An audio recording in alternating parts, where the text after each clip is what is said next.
Chapter 16. How much further, damn you? Torgar the Draconian roared back over his shoulder as he stalked forward along the wide dirt track. They had been roused at dawn and ordered on the march. A raiding party had not returned, and they were to bring the lazy dogs back to be flogged for dragging their heels. Probably still asleep in warm beds with maidens piled either side of them, he thought bitterly to himself as he continued to trudge along. A voice finally piped up behind him. Not too much further. We should be there before high noon. A balding man consulted a map while trying to keep pace with the others on foot, absently looking up as they did their mental calculations. The former bookkeeper had been pressed into service as a map reader for the armies of the Dark Queen, and had soon learned to never speak unless they were spoken to, and to only offer good news even if they had to make it up. Summary beatings and whippings were commonplace for those who displeased their masters. A human might even be executed on the spot, their killer fearing no repercussion. So it was that Harold Kettlepot found himself praying that they would reach their destination before the sun baked straight down on them. The column of roughly 24 fighters marched two abreast. Goblins and humans rubbed shoulders, trailing after the lone draconian that could be spared to lead them. Deep breaths now, Hitch whispered to Cielo as he drew back on her bow. They were crouched behind a line of their canvas backpacks. Small fruit trees rose up out of the open mouths of the packs, clumps of long grass woven and threaded through the fish netting on the back to provide a mobile screen of cover. They would not pass inspection up close, but they were lying in wait 20 paces from the track, and their targets were grimly staring ahead as they marched. Line them up. She stared down the length of the arrow, taking aim at her target. Her shot would be the signal to the rest to fire. She focused on the draconian leading them. She shivered at the sight of its cruel eyes, and its head snaked side to side, taking in its surroundings. She followed its pace, lining up the arrow one stride ahead so that they would step right into its flight path. Her arms began to quiver under the strain of holding the string taut.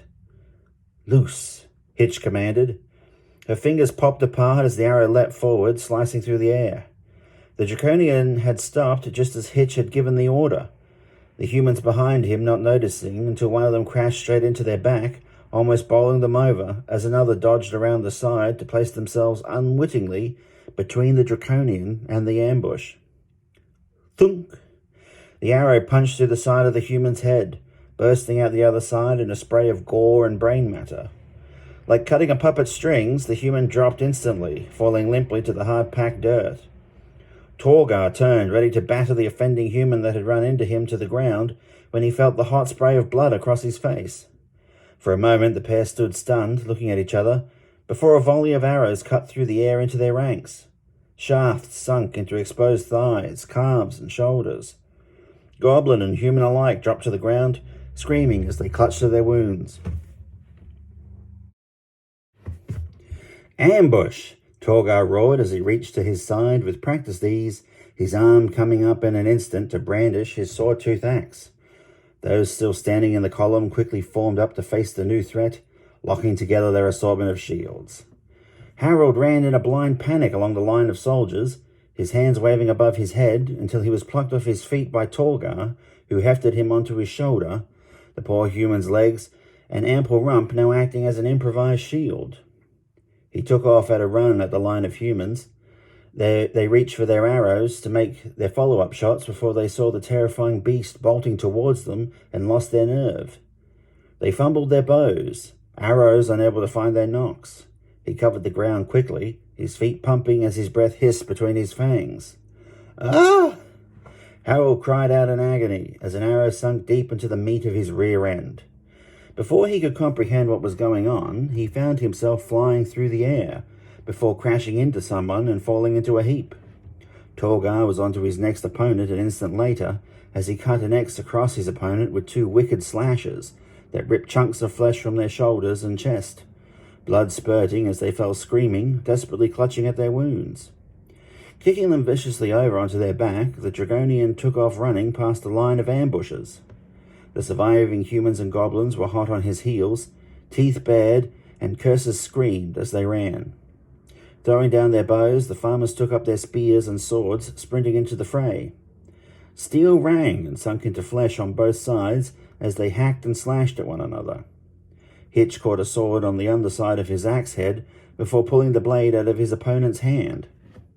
Stabbing the axe forward in a two-handed grip, the blade, held at the horizontal, skipped across the side of a goblin's face, opening up the skin to expose the yellow fangs underneath. It stumbled backwards for a second, clutching at the gaping wound, as Hitch stepped forward, swinging the axe in a wide arc that caught the goblin in the throat. Blood gushed out of the open wound as the head lolled to the side, barely held in place by strips of skin and tenuous tendon. Turning, he roared to Cielo, "Don't let that thing escape!" Cielo nodded before turning around to see the Draconian reach the top of a small rise. Its wings flared for a moment as the winds whipped up. She pulled back on the bowstring, her eyes never leaving the snarling beast. Bending at the knees, it looked like he was about to leap out into the air. Her fingers popped open, releasing the bowstring. Time seemed to stand still for a moment as the Draconian rose up into the air, the arrow whipping ahead to close the distance. As it rose into the air, the shaft sank deep into its thigh. Throwing its head back, it roared in agony as the wind carried it away, gliding away over the tops of the long grassy fields. Turning back, she saw the farmers clubbing and hacking the last of the enemy troops to the ground. They stumbled back from their bloody work, faces drenched with sweat as they spat curses at the freshly minted corpses at their feet. Some of their friends were among the dead as well, pools of blood mixing with the soil where their bodies had been mortally wounded. "Did you get it?" Hitch came panting over to Cielo. "Well, I kinda got it," Cielo said quietly as she stared off into the distance. Hitch paused, looking confused. "It opened its wings and the wind carried it away. I got it in the leg." Hitch tried to hide the disappointment on his face. He knew she had done her best in a situation most young women should never have to find themselves in. "Well, that's still pretty good." Cielo turned to face Hitch, her eyes downcast. "I was aiming for its head." Stripping what they could from the bodies of friend and foe alike, they quickly said their goodbyes to their fallen comrades before securing their backpacks and heading off. The question was raised if they should go after the Draconian, and it was quickly decided against. Even if they had been tracking a wounded deer by the blood trails alone, it would have taken hours to run it to ground. Now they were dealing with a quarry that had taken to the winds, their blood left in dribs and drabs over a much greater distance. Even with access to the best hounds that money could buy, it would have proven quite the challenge. They had to assume the beast would make it back to camp and the alarm. Reinforcements coming back with greater numbers than they would ever be able to handle. They needed to put as much distance between themselves and this place as they could. After hours of hard marching, Hitch finally called a rest. They dropped where they stood, their legs burning and cramping. Stretching out, they gulped down air and fumbled weakly for something in their packs to eat. Hitch shrugged off his pack but kept on his feet, knowing that if he sat down right now, he might never get up again. Reaching into a pouch on his belt, he pulled out some strips of dried meat. Cielo gratefully accepting her share and started munching away in between swallows of water. "We're like mice in the field waiting on the owl to strike," Hitch commented as he looked out on the rolling hills of grassland stretching out to the horizon. Here and there, huge lone trees stood, their billowing canopies offering shade to weary travelers and wandering cattle. Hitch wondered why they alone had survived like islands in the vast ocean. As he looked out on the horizon, he saw something moving across the sky towards them. "Is that a hawk?" he muttered to himself, the others oblivious to anything going on around them. As the object approached, he noted the wings were constantly beating, unlike those of a hawk that rode the thermal winds. The hair stood up on his arms, cold fear gripping his heart, as he realized with horror that he was not seeing a hawk close by, but something else entirely approaching from a much greater distance. "Dragon!" It had been so many centuries since a dragon had last been spotted by mortal eyes on Krynn that even Hitch's great-great-grandfather had never seen one. At this time, you would have sooner expected a god to appear before you than you would to see a dragon taking wing.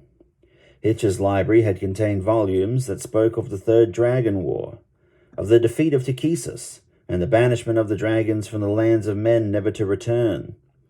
He had shuddered at the sight of the illuminated images of the great beasts in flight, flames pouring from their mouths as water from a bucket to fall upon the screaming armies below. Nothing could have prepared him, though, for the sight of the creature rapidly closing toward them. "Spread out! Hide! Use your packs!" Hitch sputtered in alarm.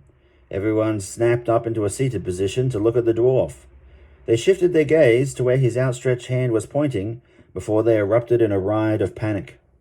Grabbing up their backpacks with their wilting fruit trees installed, they took off running in every direction, heading down into seams where the hills met before throwing themselves onto the ground to cower beneath their camouflage.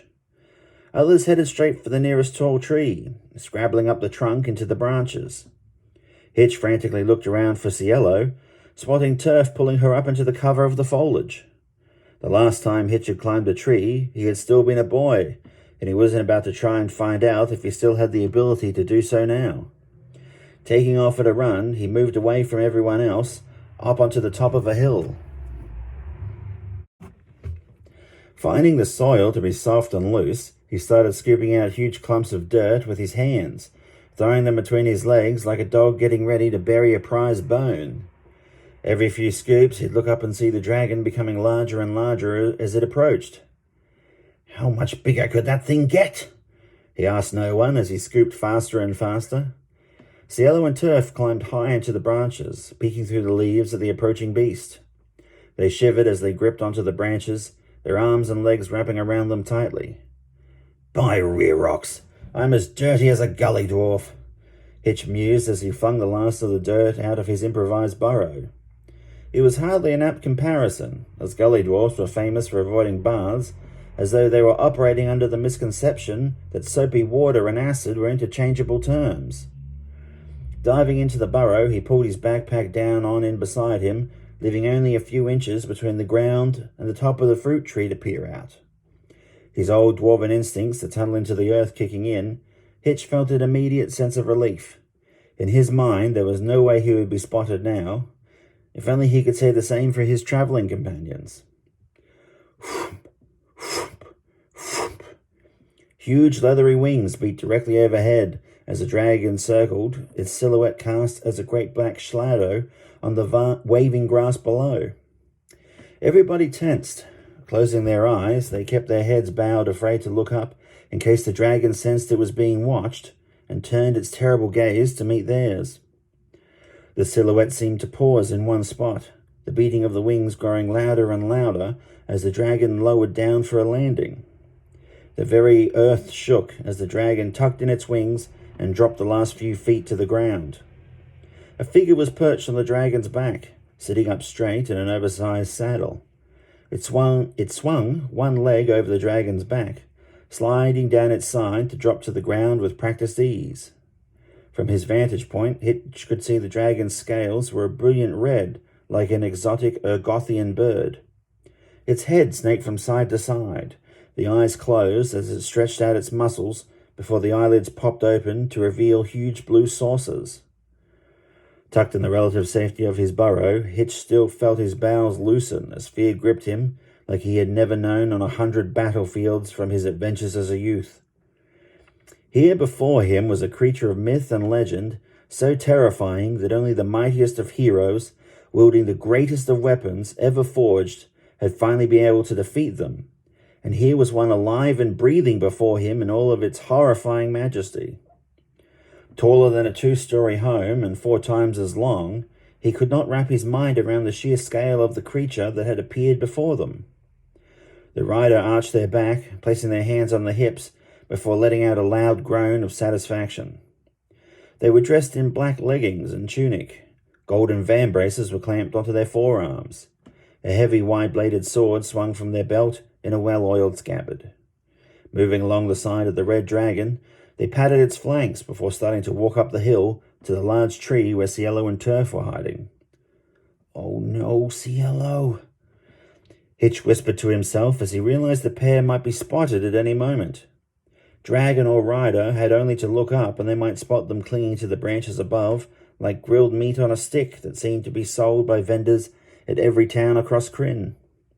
Easing his crossbow out of his backpack, he slowly started to wind the string back, each click of the ratcheting gears causing him to wince. He knew it would be a futile gesture. He could not hope to kill the creature before him, but perhaps he could buy her some time if she was spotted. Cielo and Turf peered over the edge of their branches, looking down at the red dragon beneath them, nails digging into their perches. Their eyes tracked the black-clad figure as it approached before it stopped at the base of the tree. They wondered what they were doing for a moment until they heard the faint sound of what they thought was running water, and then realized the rider was relieving themselves, tossing their head back, their eyes closed with a look of satisfaction on their face. Soon the sound ceased, and the figure headed back to the red dragon, resting comfortably. Climbing back onto the dragon, they opened a side panel of their saddle and withdrew something that clinked. Pulling the heavy mail shirt over their head, they adjusted it in place before adding a sleeveless tunic, then reattaching their sword belt over the top. Properly dressed, they muttered something to themselves that no one could hear before climbing up into their saddle, wiggling as they adjusted themselves back into the groove in the leather padding formed by many hours of flight time.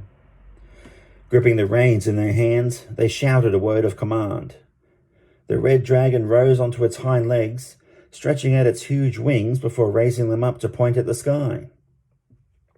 Crouching low, it coiled the muscles of its legs before leaping straight up into the air as it pushed down with its rings, raising a cloud of dust as twigs and dried leaves flew in all directions.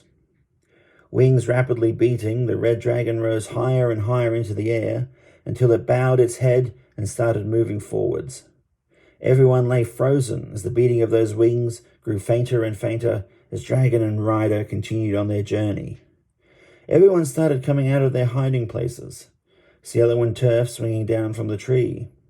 They were all surprised to see a fruit tree at the top of a nearby hill shoot up and away, landing before a very dusty and dirty dwarf emerged, slapping at his clothes, which only seemed to create more clouds of dirt than it brushed away. "The mole man emerges!" someone called out, causing everyone to burst into laughter. Hitch scowled at everyone assembled before he allowed himself to smile.